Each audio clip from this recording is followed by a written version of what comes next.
Les Vasses d'Ussay, tome 5, Jamais loin de toi, suite.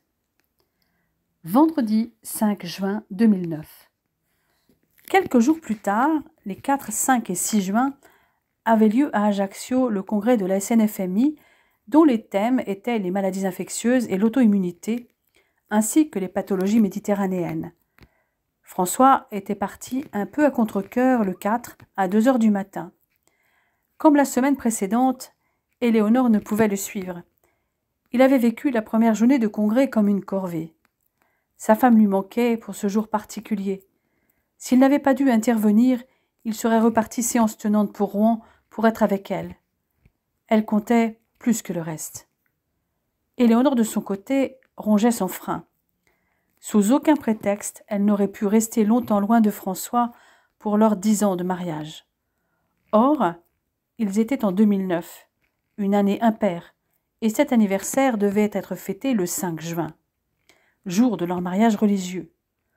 Aussi le jeudi, elle avait négocié un demi-RTT pour avoir le temps d'arriver à Ajaccio avant la fin de la journée du vendredi.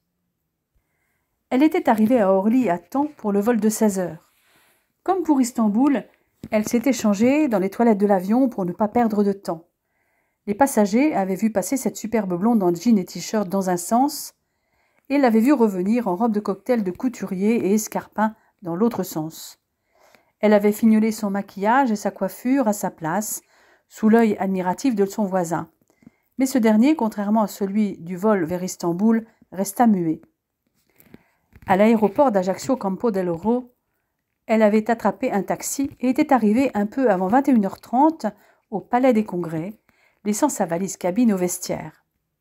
Au passage, elle avait demandé à une des hôtesses d'accueil à parler à un des responsables de l'organisation de l'événement.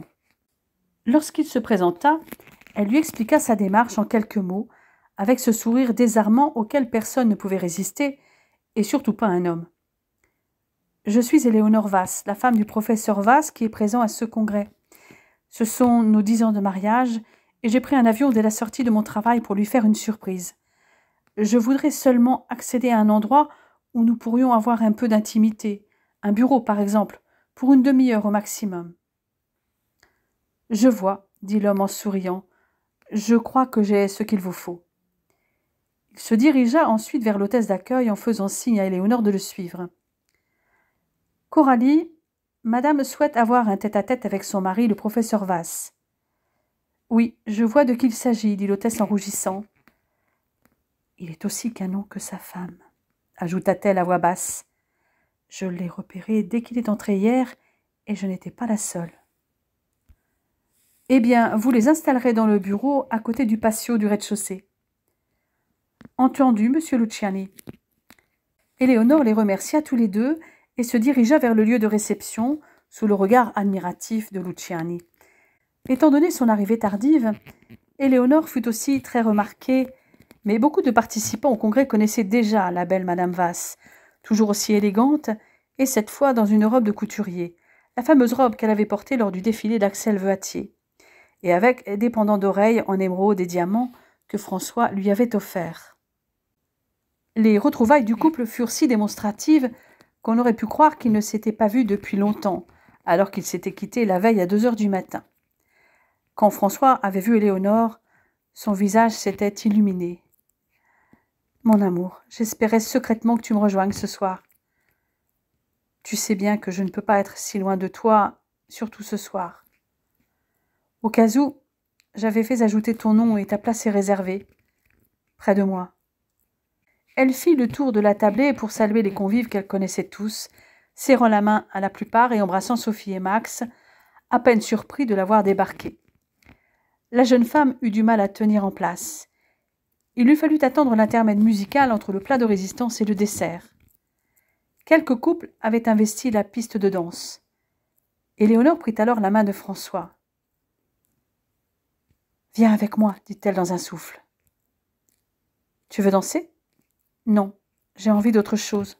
Suis-moi et tu verras. » Main dans la main, ils se dirigèrent vers la zone d'accueil. Coralie eut un sourire entendu en les voyant arriver.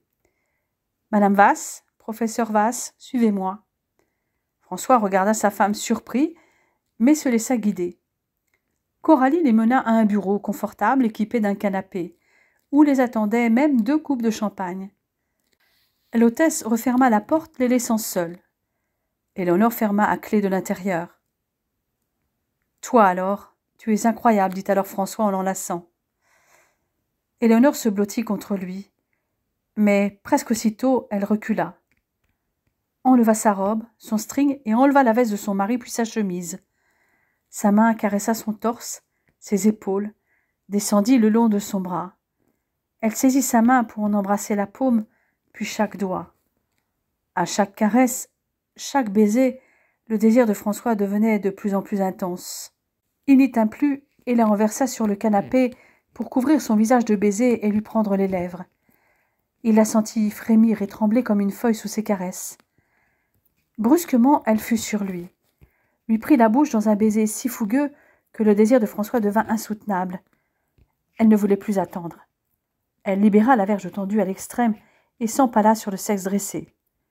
Elle voulait le sentir en elle, au plus profond d'elle, et elle souleva le bassin pour satisfaire cette urgence. « Oh, François, mon amour !» cria-t-elle pendant qu'elle le chevauchait. Leur rythme s'accordait parfaitement. Le plaisir semblait près de la submerger comme une vague d'une puissance incroyable. Il la prit par les hanches pour accélérer le rythme, la pénétrer encore plus profondément. Une déferlante les emporta tous les deux au même moment. Éléonore s'écroula sur le corps de son mari qui l'étreignit. Ils restèrent soudés l'un à l'autre sans bouger. La jeune femme finit par se détacher de son partenaire et se remit debout. François remonta son pantalon et s'approcha d'elle pour l'enserrer dans ses bras. « Madame Vasse, quelle impétuosité !» Il y avait urgence, apparemment. « Ose dire que tu n'en avais pas envie autant que moi, » répondit-elle en introduisant sa langue dans sa bouche. « J'en ai même encore envie, là, tout de suite. Et je ne peux décemment pas sortir comme ça. » « C'est indiscutable. » François était en effet déjà plus que prêt. Il la fit reculer jusqu'au bureau en l'embrassant. Il avait même envie de la prendre, là, tout de suite. Son désir brûlant embrasa celui d'Éléonore, toujours nue. Il la coucha sur le bureau, et lorsqu'il fit descendre sa bouche, elle retint sa respiration. La langue de François ne s'attarda guère sur le nombril. Il ne voulait pas attendre et elle non plus. Elle le sentit embrasser une cuisse, écarter ses jambes, et embrasser l'autre cuisse, puis les replis de son sexe. Il retrouva son goût familier, donna de longs coups de langue sur son clitoris. Elle gémit plus fort, et les mouvements de sa langue provoquèrent des éclairs de plaisir qui la traversèrent. Presque sans avertissement, elle atteignit le paroxysme du plaisir et ressentit un désir fulgurant. Elle le voulait en elle, l'attira sur elle pour qu'il la pénètre, mais il la fit pivoter pour se retrouver derrière elle. Il la prit par les hanches et s'enfonça profondément, et elle se plaqua contre lui. Elle tendait les fesses et reculait son bassin, remuant au même rythme que François, en gémissant. « Éléonore, oh Éléonore !» cria François, sans interrompre son mouvement de va-et-vient. La jeune femme se redressa pour aller à sa rencontre au moment où il s'engouffrait de nouveau en elle avec un frisson de plaisir. Il lutta pour se retenir, mais en quelques va-et-vient il la rejoignit, sentit les ondes de plaisir monter et se déchaîner, encore et encore. Ils restèrent ainsi un long moment, tremblant tous les deux. Mais ils durent se résoudre à se rhabiller. Éléonore se recoiffa et fit un léger raccord maquillage. Ils burent leur coupe de champagne avant de ressortir du bureau. Ils firent un petit signe à Coralie au passage et rentrèrent dans la salle de réception, la main dans la main, l'air innocent. Toutefois, leurs regards brillants et leurs pupilles encore dilatées ne trompèrent pas ceux qui les connaissaient. Max leva son verre à leur santé. « Joyeux anniversaire de mariage, les Lapinoux !»« Déjà 10 ans, et rien n'a changé. » François regarda son ami en souriant et sortit une enveloppe de la poche intérieure de sa veste et la tendit à Éléonore en déposant un baiser sur ses lèvres. « Bon anniversaire, mon amour, de ma part, mais aussi de tes parents. » Éléonore ouvrit l'enveloppe. Elle contenait des billets d'avion et des réservations d'hôtel. Elle ouvrit de grands yeux quand elle vit les destinations. Papete, Murea, Taha, Bora Bora, Tikeao. Elle lui sauta littéralement au cou pour l'embrasser fougueusement. Petite précision. Nous aurions pu partir rien que tous les deux, mais je sais que tu n'aimes pas laisser les enfants, surtout aussi longtemps. Donc tes parents viennent aussi, mais comme nous. Les enfants dormiront dans leur chambre et nous garderons notre intimité. En fait, nous ne les retrouverons qu'au petit déjeuner et au dîner la plupart du temps. Mais vous êtes fous avec mes parents, je les connais ces hôtels, notamment ceux de cette chaîne internationale. Je les ai fréquentés lors de la tournée avec Prince, ce sont des hôtels de luxe. Ton père m'a clairement dit qu'il ne serait pas enterré avec son fric. Tu te rappelles qu'il avait vendu ses actions BNP en 2004 parce que les dividendes étaient infimes. Il avait acheté des actions Google et leur valeur a été multipliée par 10 en 2007. Il en a revendu la moitié. Pour 51 000 $ investis, il a déjà récupéré 224 000 $ en ne revendant que la moitié des actions. Ceci dit, il a encore eu le nez creux, car aujourd'hui, suite à la crise financière de l'année dernière, l'action Google ne vaut plus que 123 $.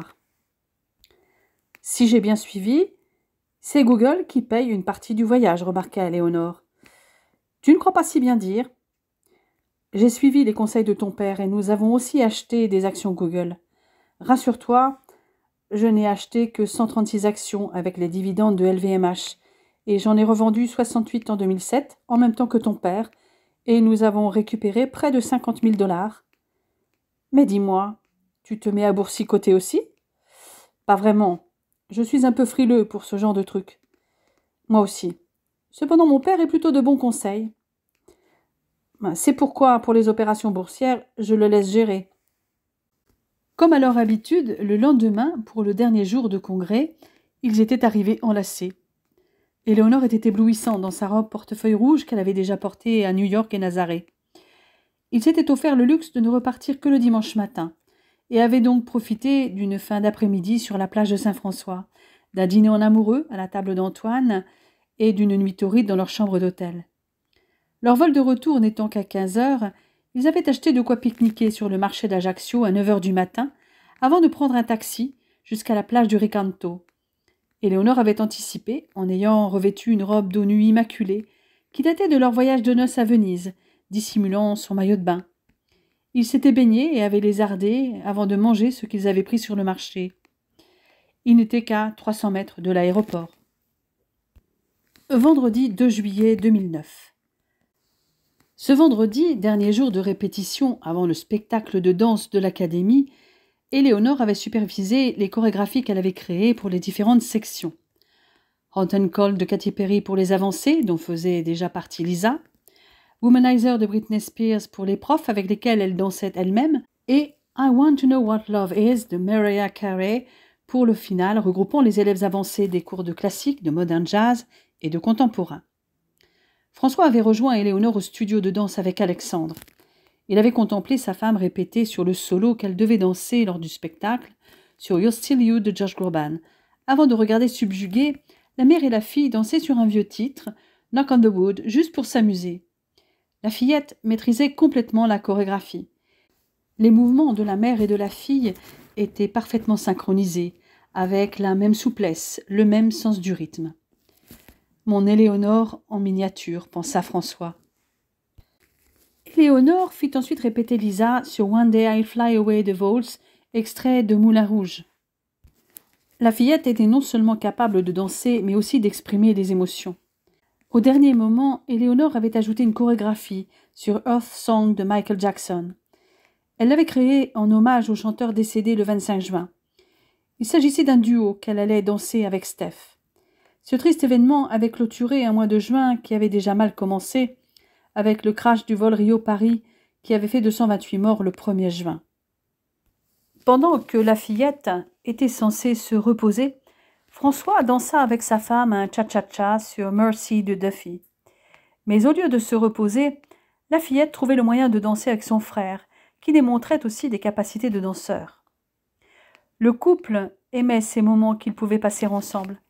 Une fois par semaine, ils se réservaient une soirée rien qu'à eux, sans les enfants, laissés à leurs grands-parents maternels ou paternels. ou bien à Steph et Dominique, ou encore Sarah et Max. Mais ces derniers avaient aussi 2 enfants, et leurs horaires n'étaient pas toujours compatibles. Ils étaient toujours aussi épris l'un de l'autre, et la magie opérait entre eux comme au premier jour. Les mauvais moments de l'année précédente n'étaient plus qu'un mauvais souvenir. Ils se comportaient toujours comme des jeunes mariés, au grand étonnement de ceux qui apprenaient qu'ils étaient mariés depuis 10 ans. Samedi 1er août 2009. Le 25 juillet, Éléonore et François avaient organisé une fête pour le 6e anniversaire d'Alexandre, avec ses grands-parents et tous les oncles et tantes qui étaient déjà revenus de vacances ou pas encore partis.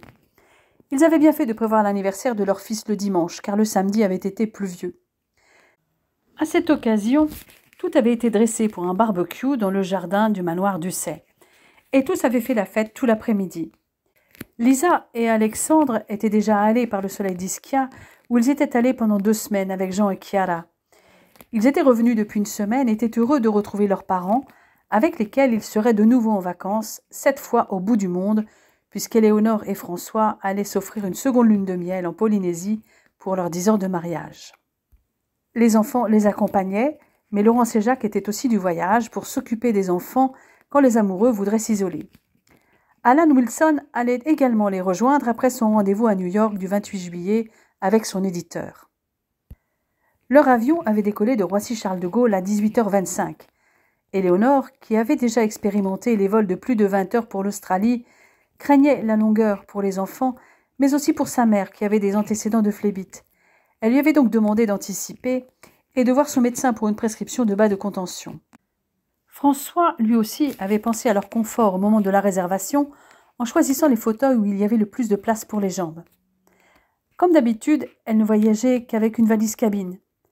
En Polynésie, pas besoin de vêtements encombrants. Ils allaient la plupart du temps être en maillot de bain ou en short. Le plus encombrant étaient les chaussures de randonnée. Donc chacun avait sa valise cabine, enfants compris. Ils étaient arrivés à Papeete 23 heures plus tard, à 5h30, heure locale, fourbus, mais heureux d'être enfin arrivés. 1 heure après, ils étaient à leur hôtel et purent enfin s'allonger et dormir vraiment pendant quelques heures. Ils émergèrent vers 11h30, juste pour le déjeuner, après lequel ils ne songèrent qu'à lézarder et à profiter de la piscine jusqu'à 15h. Heure à laquelle Jacques, qui avait loué un 4x4, les emmena jusqu'à Te Aupo voir les surfeurs. Les vagues y étaient impressionnantes. C'était vraiment un spot réservé aux surfeurs avertis. Au retour, François et Éléonore testèrent le massage à la pulpe de coco, suivi d'un bain de fleurs d'hibiscus et de tipanier.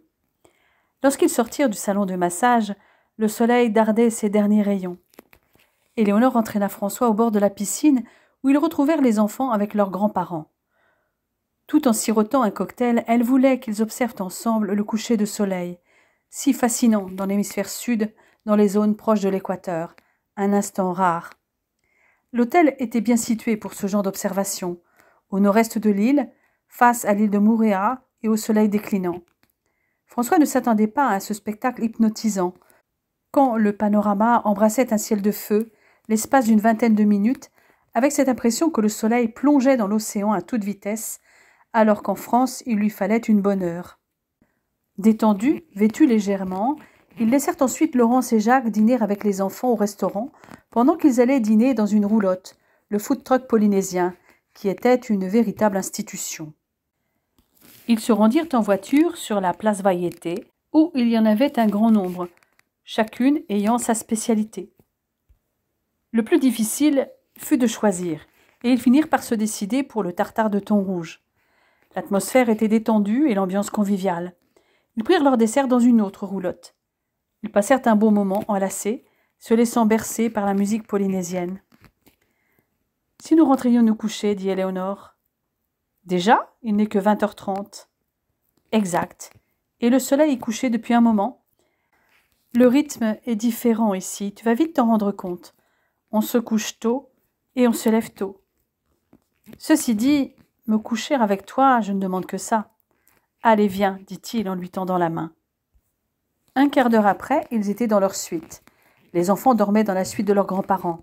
Ils pouvaient donc profiter l'un de l'autre, et ils commencèrent dans l'immense baignoire, avant d'investir le lit et de prendre leur temps, à l'écoute l'un de l'autre, de chacune de leurs sensations, de chaque vibration de leur corps, comme s'ils se redécouvraient l'un et l'autre, comme si c'était la première fois, goûtant chaque baiser tendre, langoureux ou fougueux, chaque caresse explorant chaque partie de leur corps.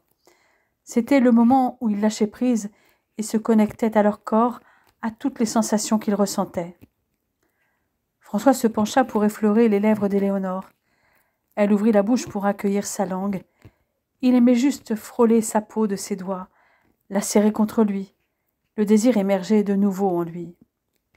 Il continua un long moment à l'embrasser, puis il descendit vers le cou qu'il mordilla. Chatouillée, la jeune femme sentait son excitation croître. Quand il effleura de ses lèvres son épaule, puis l'intérieur du bras jusqu'à la pliure du coude, la caresse lui sembla insoutenable, mais elle ne voulait pas qu'il s'arrête.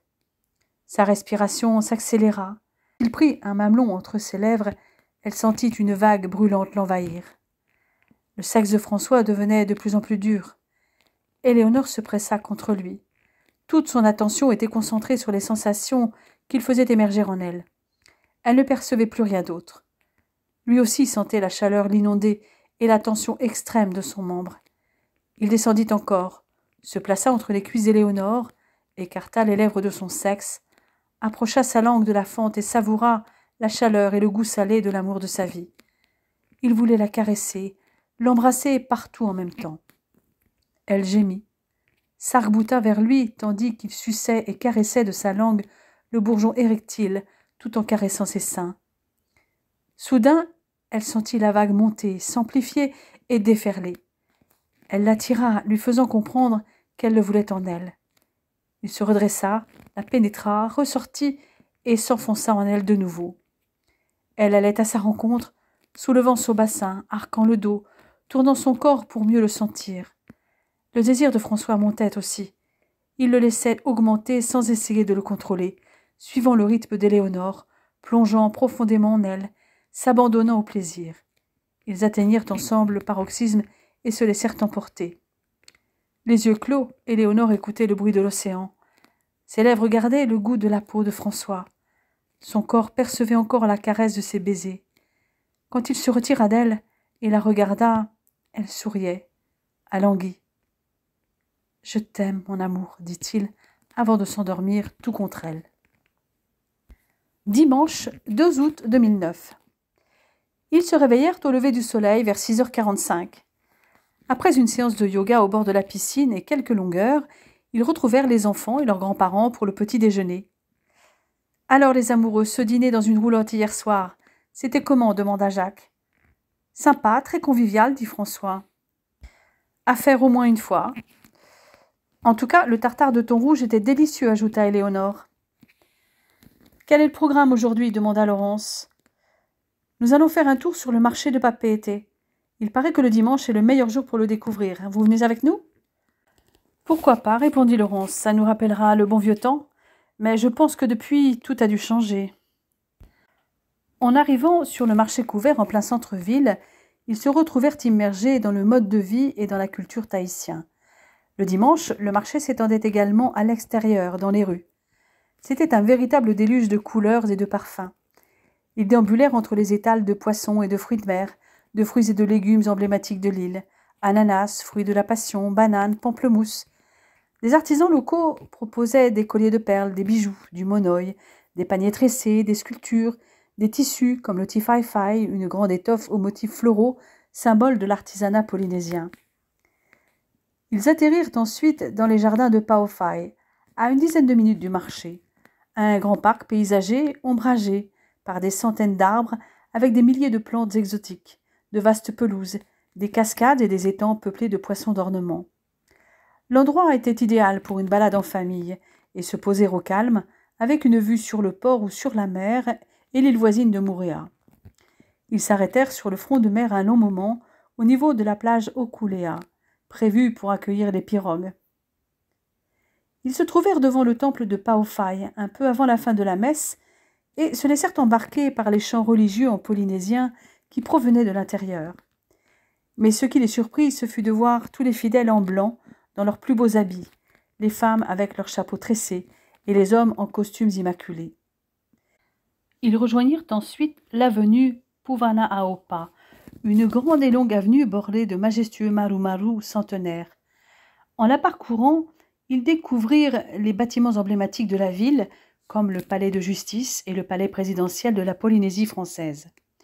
Finalement, même s'ils n'avaient pas prévu de le faire, ils prirent tous leur déjeuner dans une roulotte, dégustant les uns du poisson cru et pour les autres du poulet fafa et du pain coco. Ils retournèrent à l'hôtel car les enfants avaient plus envie de plonger dans la piscine que de suivre leurs parents en randonnée. François et Éléonore grimpèrent en 4x4 jusqu'à l'antenne de télévision, à 1440 mètres d'altitude. En fait, il s'agissait plus d'une balade en amoureux que d'une véritable randonnée. Ils empruntèrent un sentier magnifique au milieu d'une flore extraordinaire, composée d'arbustes montagnards, de différentes espèces d'orchidées, de fougères arborescentes et de framboisiers locaux, qui le mena au sommet du mont Marao, à près de 1500 mètres d'altitude. De là, le point de vue était magnifique sur la vallée de Lafaotawa et sa cascade, le Loti en contrebas, sur le mont Aorai et sur le diadème sur la droite. François et Éléonore se rendirent ensuite en voiture jusqu'au village de Tiarei, où ils parvinrent en une quarantaine de minutes.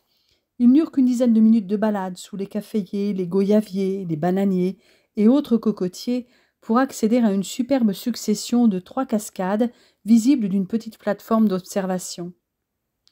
Le couple poursuivit en voiture jusqu'au belvédère de Tahara, afin d'admirer le magnifique panorama sur Papeete et l'île de Moorea au loin.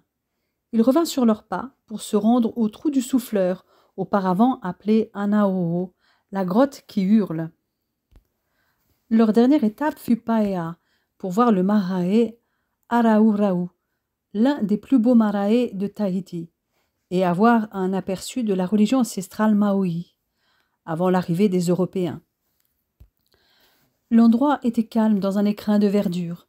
À l'entrée, ils furent salués par 2 tikis, ces représentations humaines sculptées dans la pierre ou le bois, avant de trouver d'autres représentations dédiées aux esprits gardiens, les taura, des pierres d'appui, les ofai tuturira, et des plateformes d'offrandes en bois, les fataayai. Éléonore, qui s'était intéressée à la culture polynésienne en abordant la danse, en savait assez pour visiter le site en respectant les traditions. Ils redescendirent pour le dîner en famille, avant de retrouver l'intimité de leur suite pour une nouvelle nuit torride. Lundi 3 août 2009. François et Éléonore avaient planifié une randonnée avec guide. Il leur fallut se lever tôt, dès 6 heures, pour rejoindre le point de rendez-vous à Itiaa, à 8 heures avec les guides et le reste du groupe de randonneurs. Après avoir eu les explications de Tim, leur guide, et s'être réparti le matériel commun, tel que cordes, thermos, etc., ils montèrent dans un des 2 4x4 pour s'enfoncer dans la vallée de la Faraoura et aller aussi loin que la route le permettait. La randonnée commença par la traversée d'une rivière qui leur permit d'atteindre un chemin au milieu des champs cultivés entourés de fleurs. Mais après quelque temps, le chemin disparut pour laisser place à un sentier au milieu des hautes herbes et des sensitives qui longeaient la rivière tantôt à gauche, tantôt à droite. Ils devinaient le fond de la vallée. Les paysages étaient variés entre le lit sec de la rivière et la forêt de bambous. Ils arrivèrent enfin à la première cascade pour une petite pause baignade pour les plus motivés, dont Éléonore, que François suivit avec un peu d'hésitation. Les autres randonneurs avaient bien repéré ce couple si bien assorti, mais lorsqu'ils virent Éléonore enlever sa chemise rose fuchsia, son short en jean, et apparaître en maillot de bain de la même couleur que son chemisier avec sa silhouette parfaite, les mâles du groupe restèrent un moment subjugués, ce qui incluait leur guide Tim, qui pourtant très bavard en perdit la parole quelques secondes. Teura, l'autre guide, ne la lâchait pas des yeux. Et comme François était lui aussi très séduisant, les femmes en eurent aussi plein la vue. Passé ce moment de surprise, chacun reprit ses esprits en voyant les 2 amoureux jouer dans l'eau comme 2 gamins. Une fois tout le monde rafraîchi, le groupe repartit dans son périple à la recherche des cascades suivantes, puisque, selon les guides, cette première cascade n'était qu'un amuse-bouche. Il fallut contourner cette première chute d'eau pour atteindre les suivantes. Le chemin commençait à prendre de l'altitude. Ils passèrent devant d'autres cascades le long de la falaise. Le chemin était très accidenté, très pentu, plein de racines et même glissant. Mais Tim et Teura, les 2 guides, s'arrangeaient pour faire des pauses régulières, pour se baigner ou raconter des légendes, ce qui permet à tous les membres du groupe, pas tous aussi sportifs, d'atteindre sans encombre les cascades jumelles, où ils firent tous une nouvelle pause avant de poursuivre vers le clou du spectacle, la cascade de 180 mètres. Cela leur permettait aussi, à chaque pause baignade, d'admirer la plastique irréprochable des deux Normands. Ils apercevaient la cascade, objectif principal de la randonnée, depuis un bon moment, et ils avancèrent dans la rivière pour y accéder. La fameuse cascade se trouvait dans un virage, et ils ne purent la découvrir entièrement qu'une fois à ses pieds. Le bas était plein de rochers venant de la paroi. Leurs guides leur précisèrent qu'il était possible de nager pour passer derrière le rideau d'eau, et également d'escalader un peu la paroi pour s'offrir un saut sous la chute d'eau. Éléonore s'offrit de tester et entraîna François qui au début n'était pas très enthousiaste. Mais il changea d'avis une fois arrivé derrière le rideau d'eau qui les rendait invisibles aux yeux des autres. Mais ils avaient peu de temps. Néanmoins, les baisers et les caresses échangés ainsi que le risque d'être surpris les excitèrent très vite et ils parvinrent à l'orgasme rapidement. Le reste de la troupe attendait qu'ils réapparaissent. Tim et Théoura se regardèrent d'un air entendu. Ils avaient bien remarqué que ces deux-là, à chaque pause baignade, étaient très tactiles. Enfin, le couple réapparut, les yeux brillants et l'air très satisfait.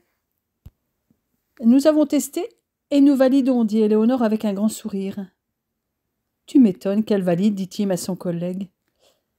Après cette baignade rafraîchissante, ils retournèrent aux cascades jumelles pour la pause casse-croûte à l'ombre de la montagne, savourant le paysage autant que le déjeuner.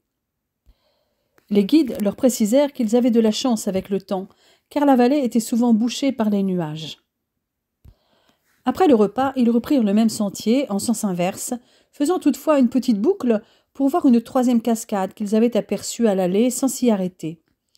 La descente était encore plus périlleuse que la montée. Quand ils firent une halte à cette troisième cascade, le soleil commençait à se cacher derrière les crêtes. Étrangement, plus personne ne voulait se baigner. Ils arrivèrent aux voitures au crépuscule. Pendant le chemin du retour en 4x4, Tim raconta encore quelques anecdotes et fit même un topo sur la leptospirose, une maladie transmise par les rats qu'on risque d'attraper après les baignades en rivière. François tint quand même à rassurer les autres membres du groupe. Ça se soigne très bien avec des antibiotiques. Les symptômes sont les mêmes que la grippe, donc si dans 3 jours ou dans les 3 semaines qui viennent, vous avez une forte fièvre avec des frissons, des douleurs musculaires ou articulaires, des maux de tête ou des troubles digestifs, allez voir votre médecin. Vous pouvez la choper aussi en France métropolitaine dans les rivières ou simplement en jardinant, ajouta Éléonore. Mais il est vrai qu'elle est plus fréquente dans les zones tropicales, comme ici. Donc un conseil, lavez-vous bien les mains et prenez une bonne douche en rentrant. Vous avez l'air de vous y connaître tous les deux, dit le guide. Normal, François est médecin et moi infirmière, répondit Éléonore avec un grand sourire. Le couple et tous les autres repartirent à la nuit. La randonnée était en elle-même assez courte, mais ils avaient fait beaucoup de pauses et avaient beaucoup bavardé. Mardi 4 août 2009. Le couple retrouva un de leurs guides de la veille pour une traversée de Tahiti, de Papeeno à Mataaea en 4x4. Ils avaient préféré avoir recours à un guide, car de nombreux tronçons de route pouvaient être périlleux et les risques d'éboulement interdisaient toute halte dans certains endroits. Les passages de gué pouvaient être dangereux à cause des crues parfois subites de la rivière. Wilson, qui était arrivé la veille au soir, les accompagnait. La route était plutôt une piste traversière avec un parcours impressionnant entre volcans et rivières, jungles et sites préhistoriques. Ensuite, l'aventure commença à l'entrée de la vallée de la Papeeno.